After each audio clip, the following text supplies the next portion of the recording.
તું બહુ દારૂ પીધેલો છે ને આવો તેમ કરીને બહુ પીધેલી હાલતમાં છે એવું કહે ને મને ખોટો કેસ નાખી દીધો કે આ તો ધારાસભ્યને આવી રીતના ખોટા કેસમાં ફસાયા. તો અમે તો એક એમના પગના તળિયાની ધૂળ બરાબર પણ નથી. પણ હું આમ કહી શકું કે 99% માણસો છે દિલથી ખલાસ થઈ ગયા છે કે હવે ભાજપ તરફ જોવું પણ બેકાર લાગી રહ્યું છે. ચેતરભાઈ ધારાસભ્ય સાથે થયું છે ને એવું મારા જોડે થયેલું છે. એટલે મને એવું લાગ્યું કે આ ખરેખર આ વસ્તુ જૂઠી થઈ રહી છે, એમાં આપણું સમર્થન હોવું જોઈએ.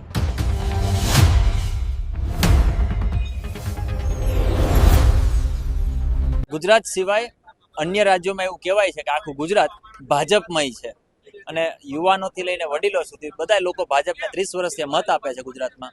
પરંતુ સ્થિતિ કેવી બને છે ને ભાજપના જે હોદ્દેદારો હોય છે, ભાજપના જે કાર્યકર્તાઓ હોય છે, એની સાથે પણ શું થાય છે ને એનો આજે તમને જીવતો જાગતો ઉદાહરણ ડેડિયાપાડામાંથી આપું. ભાઈ, તમારું નામ શું છે? મારું નામ છે વહોનિયા તાજુભાઈ બચ્ચુભાઈ છે અને હું ગોવિંદ ગુરુ લીમડી તાલુકાનો વતની છું. અને એવું સાંભળ્યું તમે એવું કહેતા હતા કે હું ભાજપનો કાર્યકર્તા હતો.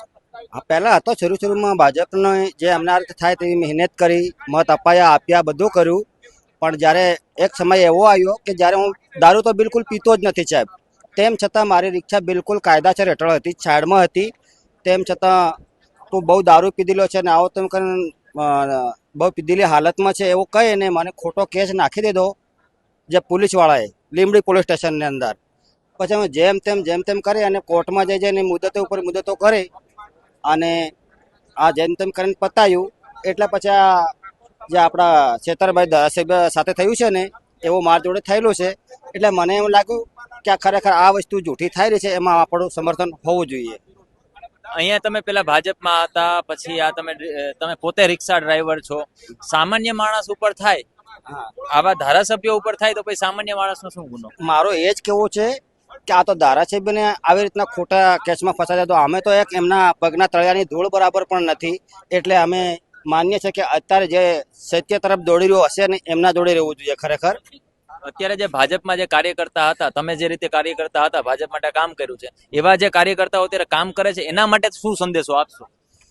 સાહેબ, એના માટે તો જો મને વ્યક્તિગતની તો ખબર નથી, પણ હું આમ કહી શકું કે 99% માણસો છે દિલથી ખલાસ થઈ ગયા છે કે હવે ભાજપ તરફ જોવું પણ બેકાર લાગી રહ્યું છે.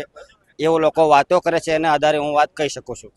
આભાર અમારી સાથે જોડાવા બદલ, તમારી વાત મૂકવા બદલ. કે ભાજપમાં કાર્યકર્તા હતા ભાઈ, અને હવે તેઓ ચૈતર વસાવાના સમર્થનમાં આવ્યા, કારણ કે તેમનું જે કામ જે નથી કરતા એ ચિતરવામાં આવ્યું અને ખોટી રીતે કેસ કરવામાં આવ્યો અને તેનું કોઈને સાંભળવામાં પણ ન આવ્યું. અને આખરે એમણે ચૈતર વસાવાની સાથે જે થયું એનું દુઃખ જોઈને તેઓ અહીંયા સમર્થનમાં આવ્યા છે.